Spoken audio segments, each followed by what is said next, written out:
Good morning students. आप सभी का मेरे यूट्यूब चैनल मैथसेबल में स्वागत है। पिछले दिनों की भांति आज पुनः हम सभी लोग उपस्थित हैं, किंतु अंतर ये है कि आज की कक्षा हम लोग वर्ग 9th यानी क्लास 9th की मैथ्स में पॉलिनोमियल्स चैप्टर को लेकर के आए हैं और ये पॉलिनोमियल चैप्टर्स आज पहला दिन होगा। तो फिर बगैर टाइम गंवाए हम आते हैं अपने टॉपिक पर। जैसा कि मालूम है कि पॉलिनोमियल्स को शुरू करने से पहले ये जरूर मुझे स्पष्ट कर लेना चाहिए कि पूरी पॉलिनोमियल अध्याय के अंदर क्या क्या हमको पढ़ने हैं स्टैंडर्ड 9th में। पहली बात, ताकि मेरा माइंड एक सेटअप बना लेता है कि किन किन टॉपिकों को मुझे अध्ययन करनी है। इस हेतु हमने क्या किया कि पहले टॉपिक कंफर्म कर लिया पॉलिनोमियल्स, और बताना चाहेंगे कि हम लैंग्वेज दोनों लिख दिए हैं, हिंदी में भी है इंग्लिश में भी है, ताकि अगर किसी बच्चे को कठिनाई इंग्लिश में आती हो तो हिंदी से कंफर्म कर लेगा, अगर हिंदी वाले को प्रॉब्लम तो इंग्लिश से भी कर सकता है। इसलिए हमने दोनों का यूज किया है। अब हम आते हैं अपने बहुपद की। तो पहले हम स्पष्ट कर दें कि टोटल आपकी 9th क्लास की जो पॉलिनोमियल्स यानी बहुपद, उसके टोटल हमने 5 टॉपिक्स बनाई है, यानी 5 टॉपिक्स के अंदर ये चैप्टर्स को हम समाप्त कर लेंगे। साथ ही साथ इससे कोरिलेटेड जो एक्सरसाइज होगी उसको भी हम बनाएंगे। जैसा कि हम आपको बताना चाहेंगे पहले कि पहली जो टॉपिक हमारी मिली है वो इंट्रोडक्शन ऑफ पॉलिनोमियल्स मिला है। इंट्रोडक्शन ऑफ पॉलिनोमियल्स का मतलब हुआ बहुपद का परिचय। पहले तो हम पॉलिनोमियल का इंट्रोडक्शन लेंगे, ये क्या होती है, कैसे होती है, और उसके बाद दूसरे नंबर की टॉपिक में हमने 3 छोटे छोटे पॉइंट रख लिए हैं। एक डिग्री ऑफ पॉलिनोमियल, बहुपद की घात, और दूसरा standard form of the polynomials यानी बहुपद के मानक रूप, जीरोज ऑफ पॉलिनोमियल्स यानी बहुपद के शून्यक। ये तीनों छोटे छोटे टॉपिक्स को हमने एक दूसरा नंबर का टॉपिक बना दिया। अब नंबर तीसरा आता है फैक्टर्स ऑफ पॉलिनोमियल्स यानी बहुपद का गुणनखंड, जिसके अंतर्गत हमने एक इसमें थ्योरम रख लिया, फैक्टर थ्योरम, जो टॉपिक 3 का हिस्सा होगा। और टॉपिक 4 में रखा है रिमाइंडर थ्योरम्स, जो कि फैक्टर थ्योरम का ही ये दूसरा पार्ट होगा, शेषफल प्रमेय और गुणनखंड प्रमेय। और एंड लास्ट होगा सम इंपॉर्टेंट आइडेंटिटीज कह लीजिए, कुछ सर्वसमीकाएं होंगी, जैसे कि a+b का होल स्क्वायर, a-b का होल स्क्वायर, यानी कि बिलो 6 मतलब 9th 6 से लेकर के 9 तक के बीच में जितने भी आइडेंटिटीज है वो सारा का सारा आइडेंटिटीज यहां रखा हुआ है। इस तरीके से मैं आपको बताना चाहूंगा कि पूरी पॉलिनोमियल एक झाम नहीं है, कतई ऐसा ना सोचे। इसमें टोटल गिने चुने 5 टॉपिक्स हैं। इस टॉपिक्स को हम लोग बेहतर तरीके से पहले समझेंगे कि वो टॉपिक क्या है, और देन उस टॉपिक से कोरिलेटेड जितनी भी एक्सरसाइज होंगी हम लोग 1 बाय 1 क्वेश्चंस को सॉल्व करेंगे। तो फिर हम आगे की तरफ बढ़ते हैं। अपने टॉपिक को कंफर्म करने के बाद मैं बताना चाहूंगा कि अभी के पार्ट में ये पहली टॉपिक्स हम लोग स्पष्ट करने जा रहे हैं, जिसमें कि पहला टॉपिक होगा introduction of polynomial. Introduction of polynomial यहां होगा इंट्रोडक्शन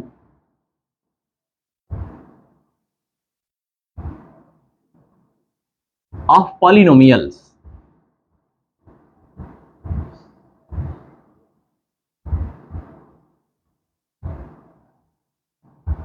इंट्रोडक्शन ऑफ पॉलिनोमियल्स मैं पहले बताना चाहूंगा कि ये क्लास 9th की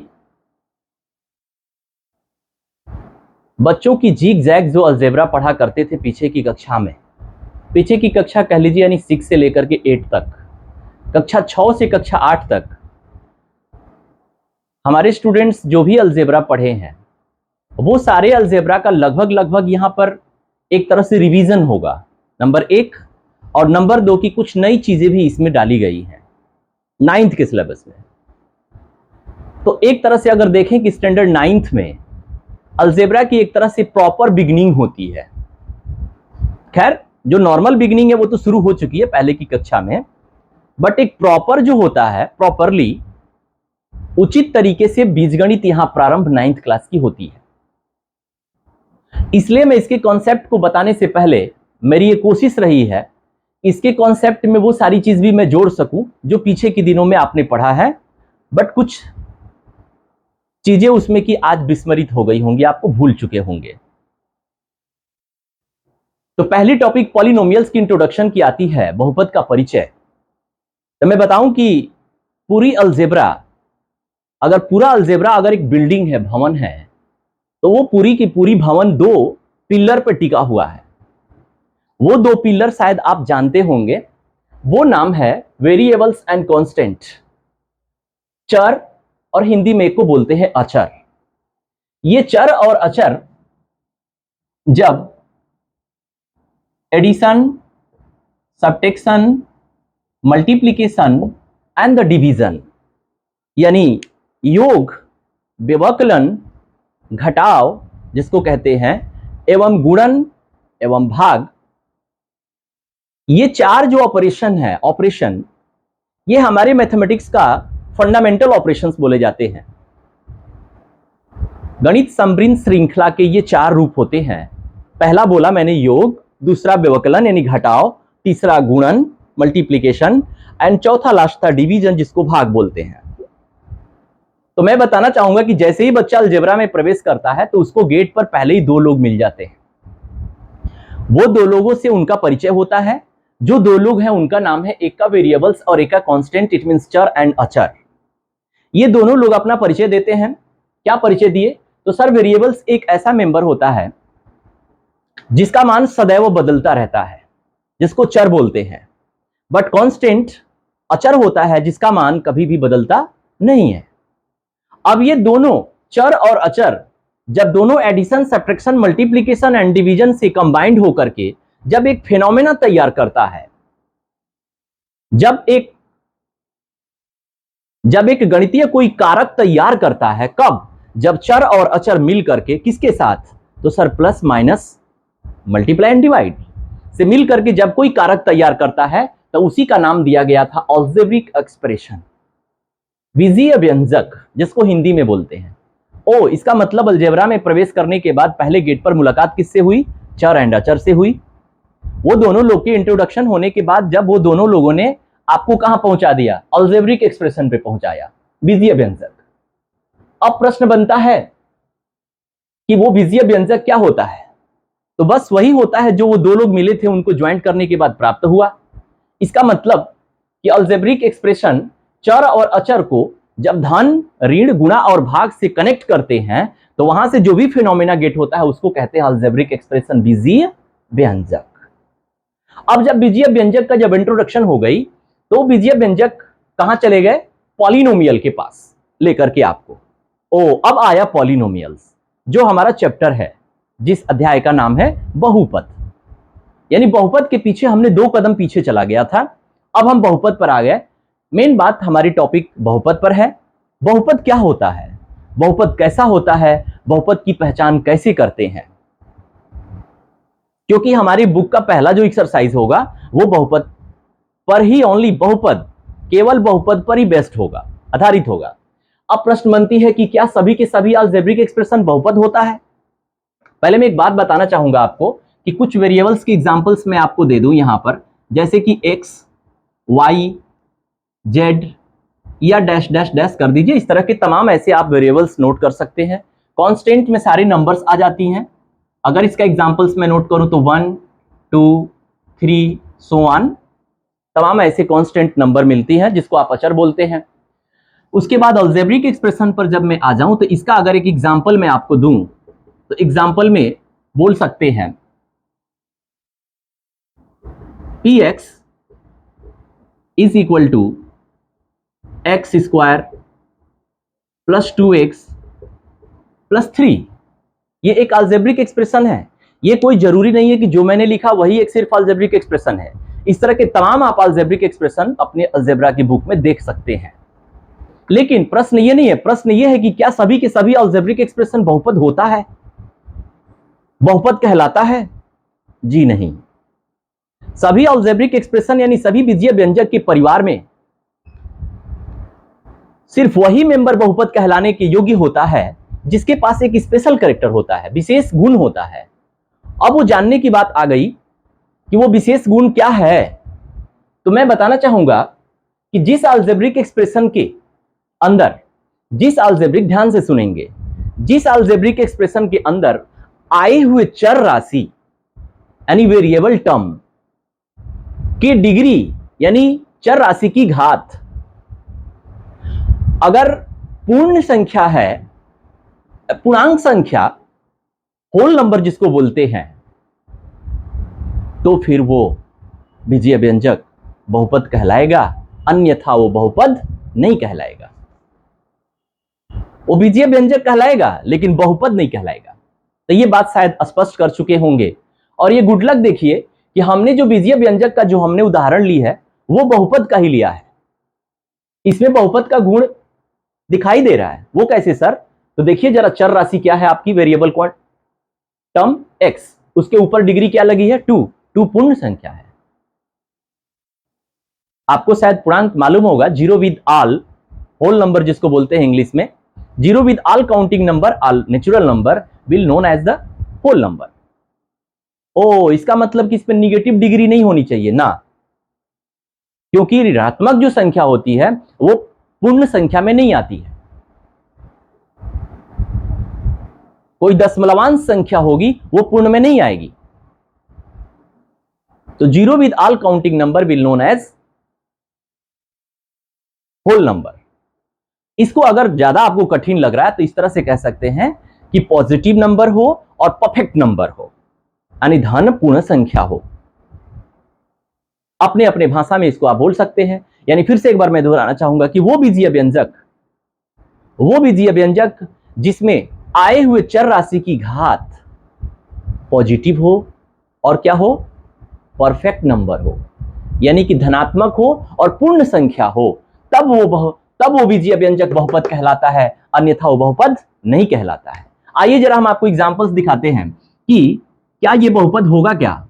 जैसे कि हम आपको कुछ एग्जांपल्स दिखाते हैं।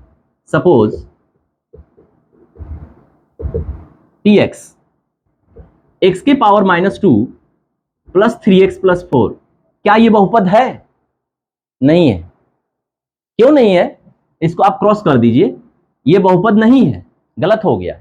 क्यों? क्योंकि x के ऊपर पहले ही टर्म में देखिए आप, जो चर राशि है वेरिएबल टर्म x, उसके ऊपर घात क्या लगा है? -2, नेगेटिव होने की वजह से। हाँ, वो बीजीय व्यंजक होगा लेकिन बहुपद नहीं होगा। आइए एक और एग्जांपल मैं देता हूं। खैर मैं एक्सरसाइज में चलूंगा तो आपको और भी बेहतर एग्जांपल दे पाऊंगा। x² प्लस 2√x प्लस 1, क्या ये है? नहीं है सर, ये भी नहीं है। क्रॉस कर दिया मैंने, उसको भी क्रॉस कर दिया, यानी नहीं है। क्यों नहीं है सर? आप देखिए यहां जो रूट लगा है वो x पे लगा है सर। तो रूट लगा है x पर, तो वो तो उससे तो कुछ स्पष्ट नहीं हो रहा है कि पॉजिटिव है, परफेक्ट है या नहीं है। सर मैं बताना चाहूंगा कि जितनी भी नंबर्स पे रूट होती है, वो रूट जैसे ही वहां से डिलीट होती है, उस पद के यानी उस टर्म के ऊपर पावर क्या दे देती है? 1/2, और 1/2 पूर्ण संख्या नहीं होती है। खैर इस तरह के तमाम ऐसे उदाहरण होंगे जो हम अपने प्रश्नावली में देने का प्रयास करेंगे। जब प्रश्नावली में चलेंगे तो एक्सरसाइज करेंगे। तो इस तरह से हमने आपको पॉलिनोमियल समझाने का प्रयास किया, जो हमारे चैप्टर का नाम था पॉलिनोमियल्स, बहुपद। अब आगे बढ़ते हैं। अब इस पॉलिनोमियल्स का हम क्लासिफिकेशन करते हैं, वर्गीकरण। पहले कौन मिला था? चर और अचर, कांस्टेंट एंड वेरिएबल।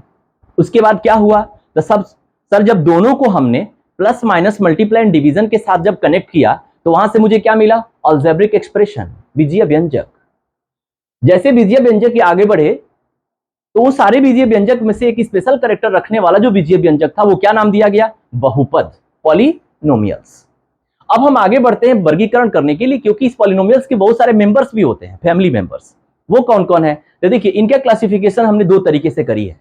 एक तो बिलो 9 हो गया, जो कि पहले 6, 7, 8 में पढ़ा करते थे। वो अकॉर्डिंग टू पद हुआ करता था, पदों के आधार पर, अकॉर्डिंग टू टर्म, जिसको मैंने लिखा है वो लिख दिया। मोनोमियल्स एक पदी, बिनोमियल्स दो पदी, ट्रिनोमियल्स त्रिपदी। एक पदी का मतलब सिर्फ एक पद हो, वन टर्म, उसको मोनोमियल बोलेंगे, और जिसमें 2 टर्म हो उसको बिनोमियल बोलेंगे, और जिसमें 3 टर्म्स हो उसको ट्रिनोमियल बोलते हैं। इस पर ज्यादा मुझे डिस्कस करने की आवश्यकता इसलिए नहीं है कि आपने क्लास 6, 7, 8 तीनों कक्षाओं में इसकी जानकारी ली है। हमारा टॉपिक मेन यहां है according two degree. According two degree का मतलब हुआ सर घात के आधार पर, घात के आधार पर, घात के आधार पर देखा जाए तो हमारे क्लास 9th की बुक में होगा ये टॉपिक्स 4 होंगी, जिसमें पहला होगा लीनियर पॉलिनोमियल्स, जिसको हिंदी में रैखिक बहुपद बोलते हैं, और दूसरा होगा क्वाड्रेटिक पॉलिनोमियल्स, द्विघातीय बहुपद, और तीसरा होगा क्यूबिक पॉलिनोमियल्स, त्रिघातीय बहुपद, और चौथा होगा चतुर्थ घातीय बहुपद यानी वाया क्वाड्रेटिक पॉलिनोमियल्स। चूंकि आपने यहां हेडिंग दिया है अकॉर्डिंग टू डिग्री, यानी डिग्री के आधार पर आपने इसका नाम दिया है। एक घात होगा किसका, बहुपद का, तो उसको क्या बोलेंगे, एक घातीय, या रैखिक भी नाम दे सकते हैं। अगर 2 होगा तो उसको क्वाड्रेटिक यानी द्विघातीय बहुपद बोलेंगे। 3 होगा, अगर 3 घात होगा। प्रश्न यह बनता है कि मैं बताते चला जा रहा हूं, लेकिन आप पता कैसे करेंगे कि किसी पॉलिनोमियल का डिग्री कितनी है? वो सर ये कौन बड़ी बात है, उसमें तो साफ उसके घात दिखाई दे देता है सर, पावर। नहीं, यहां भी बच्चे हमारे कंफ्यूज हो जाते हैं। मैं बताना चाहूंगा, वो टॉपिक मेरी आगे लगी हुई है, डिग्री ऑफ पॉलिनोमियल जस्ट इसके बाद ही है, बट वो अगले पार्ट में होगा। मैं अभी तत्काल में बता दूं आपसे कि किसी भी पॉलिनोमियल का जो सबसे हाईएस्ट नंबर ऑफ डिग्री होती है, किसी भी बहुपद का जिस पद में, कोई भी पद हो सकता है, उसके चर राशि यानी वेरिएबल की जो डिग्री होती है, वो अगर हाईएस्ट मोस्ट यानी सबसे उच्चतम घात होती है, वही उस डिग्री की पॉलिनोमियल मानी जाती है। ओ, इसका मतलब कि अगर वो घात, देखिए जरा मैं एग्जांपल दिया हूं, px equal to ax plus b, मैं बताना चाहूंगा कि ये सारे स्टैंडर्ड फॉर्म में हैं और ये मानक रूप है इनके। मानक रूप क्या शब्द आपने कह दिया सर? मानक रूप का मतलब ये सांचा है सर जी, सांचा। जैसा कि घर में होली दिवाली और जैसे पर्व आते थे, तो माता लोगों ने, हम लोगों को मम्मी लोग क्या करती थी, ठेकुआ बनाती थी, ठेकुआ। वो ठेकुआ कैसे बनाती थी? तो ठेकुआ का एक सांचा हुआ करता था, और वो आटे जो गोदती थी वो रखती थी, और उस पर वो सांचा जब डाल देती थी तो उस ठेकुआ पर फूल बन जाता था। फिर वो तेल में डाल करके तो फिर हम लोग बड़े चाव से खाते थे, ये फूल वाला ठेकुआ है। तो जो लकड़ी का उन्होंने उस पर दाब रखा वो क्या था, सांचा। यानी जितने भी ठेकुआ होंगे, red colour, blue colour, green colour, जितने भी प्रकार के ठेकुए होंगे, बड़ा छोटा, उस सब पे फूल वो बन जाएगा। यानी सांचा है ये सांचा है जो मैंने एग्जांपल रखी है। किसकी? ये सारे बहुपदों की। कौन कौन? तो सर रैखिक का ax प्लस बी, द्विघाती का ax square plus bx plus C, and त्रिघातीय बहुपद का ax cube plus bx square plus cx plus D, and चतुर्थ घातीय यानी बायक्वाड्रेटिक पॉलिनोमियल्स का x to the power 4 plus bx cube plus cx square plus dx plus small e। जहां पर ये a b c d e है, ये real number है, वास्तविक संख्या है, रियल नंबर, और ये जितने x दिख रहे हैं वो वेरिएबल हैं। ये ज्यादातर देखने को नहीं मिलते हैं इस तरीके से। क्यों? क्योंकि वहां क्वेश्चन न्यूमेरिकल्स में दिए गए होते हैं, यानी जो मैं ए बी सी बोलता हूं वहां अंक होते हैं, आंकिक वैल्यूज होती हैं, आंकिक मान होता है।